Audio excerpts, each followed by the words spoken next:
E aí, pessoal, vamos direto ao ponto. O que temos para hoje é um resumo bem detalhado, com uma pegada super acadêmica, sobre um dos pilares mais fundamentais do nosso direito penal, os crimes contra a vida. A nossa ideia com essa explicação é dissecar, de forma imparcial e puramente dogmática, como o Estado brasileiro protege a vida humana em suas diferentes fases. A gente vai destrinchar, passo a passo, o homicídio, o auxílio ao suicídio, o infanticídio e o aborto. Nossa rota de hoje passa por 4 tópicos. Primeiro, homicídio simples e qualificado. Segundo, auxílio a suicídio e automutilação. Terceiro, infanticídio e estado puerperal. E, para fechar, aborto, espécies e tipificações. E para começar a construir esse raciocínio, é muito bacana visualizar a proteção legal como uma verdadeira linha do tempo. Sabe, o Código Penal categoriza o crime estritamente com base no estágio de desenvolvimento fisiológico da vítima. Antes de o parto começar, a proteção é da vida intrauterina, e aí a gente fala em aborto. Durante ou logo após o parto, já entramos no terreno do infanticídio ou do homicídio. E uma vez que a vida extrauterina está consolidada, o crime passa a ser o homicídio clássico. É literalmente uma régua de proteção. Então, entrando na nossa primeira sessão, homicídio simples e qualificado. Pensando nessa vida extrauterina consolidada, o pulo do gato entendeu o bem jurídico que o Estado está tutelando. A doutrina majoritária não deixa dúvidas. A vida humana é um bem absolutamente indisponível. Isso quer dizer que o consentimento da vítima não afasta a ilicitude da conduta de jeito nenhum. É exatamente por isso que a eutanásia é crime aqui no Brasil, sem brechas. A vontade da vítima simplesmente não anula a barreira imposta pelo Estado. Desmembrando a estrutura do artigo 121, a gente percebe uma arquitetura bem amarrada. Tem o homicídio simples lá no caput, o privilegiado no parágrafo 1º, que funciona como uma causa de diminuição de pena, e as famosas qualificadoras no parágrafo 2º. Mas olha que interessante, o que realmente chama atenção nos estudos acadêmicos é a admissão do tal homicídio híbrido. Isso acontece quando as circunstâncias privilegiadoras, que são sempre de natureza subjetiva, batem de frente com qualificadoras estritamente objetivas, tipo meio ou modo de execução.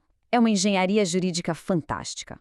Mas aí, vamos para um cenário prático que sempre dá o que falar nos tribunais.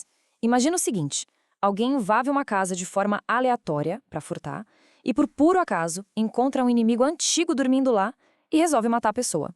E aí, fica a dúvida: essa conexão puramente ocasional é suficiente para qualificar o homicídio sobre a justificativa de assegurar a execução ou impunidade de outro crime? Bom, a doutrina e a jurisprudência pátria dizem um sonoro não. Uma conexão apenas de ocasião não qualifica o crime. Para a qualificadora bater de verdade, o direito penal exige um vínculo finalístico, ou seja, um link teleológico para garantir um crime futuro ou um link consequencial para garantir a impunidade de um crime que já aconteceu. Sem essa intenção dirigida, sem esse elo, a qualificadora cai por terra. Avançando para a seção 2, auxílio a suicídio e automutilação. Aqui a gente tem um divisor de águas que foi a Lei 13.968 de 2019. Rolou uma verdadeira novatio legis impejus, ou seja, a lei pesou a mão. O legislador não só incluiu a figura da influência à automutilação, que antes era uma conduta atípica, como passou a criminalizar o simples induzimento e instigação, mesmo que a vítima não sofra lesão nenhuma ou sofra apenas lesões leves. O cerco penal indiscutivelmente se fechou. E esse rigor todo nos leva a um diagnóstico diferencial importantíssimo sobre o alvo da conduta. A figura típica do artigo 122 pressupõe que a vítima seja capaz, que possua um mínimo de resistência psicológica. Agora, se o alvo for vulnerável, tipo um menor de 14 anos, ou alguém que não consiga oferecer resistência por conta de uma enfermidade mental, a coisa muda de figura. O ato sai da esfera do mero auxílio e um influenciador passa a responder diretamente por homicídio ou lesão corporal. É uma virada de chave gigantesca na tipificação. Vamos testar essa dogmática com aquele caso clássico da literatura jurídica, o famoso pacto de morte. Suponha que 2 pessoas combinem de tirar a própria vida abrindo o gás de um apartamento. Uma delas vai lá, abre a válvula, mas acaba sobrevivendo, enquanto a outra falece. Como é que o nosso sistema classifica a conduta de quem sobreviveu? A precisão técnica nessa hora é vital. O sobrevivente, por ter praticado os atos de executórios diretos que causaram a morte do parceiro, responde por homicídio lá no artigo 121 e não por mera participação em suicídio. A partir do momento em que houve a execução direta do ato letal, o conceito de mero auxílio fica para trás, mudando por completo o crime. Chegando na nossa terceira parte, infanticídio e estado puerperal. Para que exista o crime autônomo do artigo 123, a lei amarra a situação a um critério biológico e psicológico obrigatório. É o famoso estado puerperal. Trata-se daquela alteração, daquela perturbação temporária que acomete a parturiente. É meio que uma ficção jurídica do direito penal, que não acompanha 100% os manuais médicos e que exige um nexo causal super rigoroso, ou seja, a morte do neonato tem que ser a consequência direta dessa influência biopsicológica da mãe. E aqui a gente vê a genialidade de separar as coisas pela intenção. É fundamental distinguir o infanticídio do abandono de recém-nascido que resulta em morte. No infanticídio, a gente tem o dolo de dano. A mãe, influenciada por aquele estado puerperal, tem a intenção efetiva de matar. Já no abandono, previsto lá no artigo 134, temos um crime de perigo, preterdoloso. A intenção inicial era apenas abandonar para esconder uma desonra.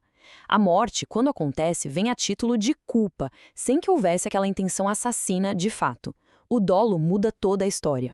Outro vespeiro para o debate acadêmico é o concurso de pessoas no infanticídio. Como o estado puerperal é um elementar desse crime, pela regra do artigo 30 do Código Penal, essa condição, em tese, se comunica com o terceiro que ajuda a mãe se ele tiver ciência da situação. Muita gente critica isso duramente, dizendo que aplicar infanticídio para um terceiro é completamente desproporcional e defendem o que chamam de exceção pluralista, onde a mãe responderia por infanticídio e o terceiro por homicídio. Apesar do debate ser acalorado, a força da teoria monista ainda domina boa parte das discussões.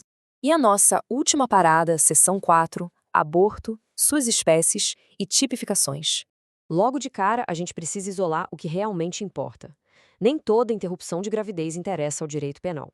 Um aborto natural ou um acidental fruto de uma queda sem intenção não são crimes. O foco e a tutela da lei recaem única e exclusivamente sobre o aborto doloso, o criminoso, que fica lá entre os artigos 124 e 127. E, claro, o Código abre exceções estritas para o aborto legal ou permitido, no artigo 128, como para salvar a vida da gestante ou no caso de gravidez resultante de estupro. Olhando o mapa de como o aborto criminoso é tipificado, a distribuição das responsabilidades é bem clara. O artigo 124 punha a conduta da própria gestante que provoca o autoaborto ou que consente que alguém faça isso nela. Já os artigos 125 e 126 miram na figura do terceiro. O 125 é o mais pesado de todos porque a manobra é feita sem o consentimento da mulher. E o 126 é incrível porque demonstra, na prática, um exemplo clássico daquela exceção pluralista à teoria monista. Enquanto a mulher que dá o consentimento responde no 124, o terceiro que realiza a manobra responde por um crime separado no 126. Para fechar nossa dissecação com chave de ouro, vamos diferenciar duas figuras preterdulosas que geram uma confusão danada. A lesão corporal seguida de aborto versus o aborto qualificado pela lesão grave. A diferença principal está toda na intenção primária do agente, no dolo inicial. Na lesão corporal seguida de aborto, o agressor queria apenas ferir a mulher. O aborto acaba acontecendo como um infortúnio culposo. Já no aborto qualificado, a vontade absoluta do agente, o dolo dele, é interromper a gestação. E aí, a lesão grave na mãe é que surge como resultado não intencional a título de culpa. Tudo se resume ao que a pessoa pretendia desde o início. Ao terminarmos de mapear o homicídio, o auxílio ao suicídio, o infanticídio e o aborto, não tem como não notar a amarração sistemática e rígida das nossas leis. Mas a grande provocação que fica dessa nossa análise é a seguinte: diante de tantas nuances humanas, fisiológicas e psicológicas, como é que o nosso sistema jurídico consegue, na prática, equilibrar a proteção de uma vida desde o seu estágio mais potencial contra as amarras e fronteiras tão estritas das teorias dogmáticas que a gente acabou de explorar? É exatamente esse tipo de questionamento que mantém o direito penal sempre vivo, dinâmico e em constante evolução.